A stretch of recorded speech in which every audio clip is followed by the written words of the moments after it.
తెలుగుదేశం, జనసేన పొత్తు ఇవాళ తాడేపల్లిగూడెం సభ అంతా బానే ఉంది. జనసేన భారతీయ జనతా పార్టీ పొత్తులో నుంచి ఏమైనా బయటకొచ్చారా? నిన్ననే రాజ్‌నాథ్ సింగ్ సభ జరిగింది. దాంట్లో జనసేన పార్టిసిపేట్ చేయలేదుగా. విశాఖపట్నంలో మేధావుల సదస్సు జరిగింది. దాంట్లో జనసేన పార్టిసిపేట్ చేయలేదుగా. మరి వీళ్ళిద్దరు పొత్తు ఎక్కడున్నట్టు? రెండవది, జనసేన గురించి ఒక్క ప్రస్తావన కూడా చేయలేదు రాజ్‌నాథ్ సింగ్. పురంధేశ్వర్ కూడా చేయలేదే. అసలు బీజేపీ నేతలు ఎవరూ చేయలేదే. ఇది నెంబర్ 2. పోనీ రాజ్‌నాథ్‌ని పవన్ కళ్యాణ్ కలవడం కానీ, పవన్ కళ్యాణ్‌ని రాజ్‌నాథ్ కలవడం కానీ ఏమైనా చేశారా? చేయలేదే. అదే ఇప్పుడు చంద్రబాబు నాయుడు మీటింగులకి అటెండ్ అవుతున్నారుగా పవన్ కళ్యాణ్. వాళ్ళిద్దరు కలిసి మీటింగ్ పెట్టుకున్నారు కదా.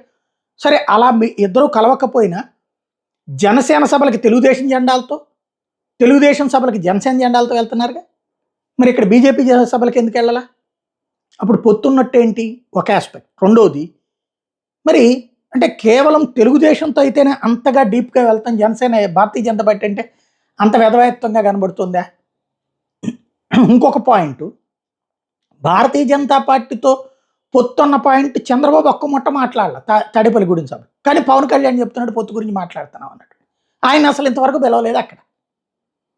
ఈ ఎటువైపుకి వెళ్తున్నాయి? అదే $1,000,000 ప్రశ్న.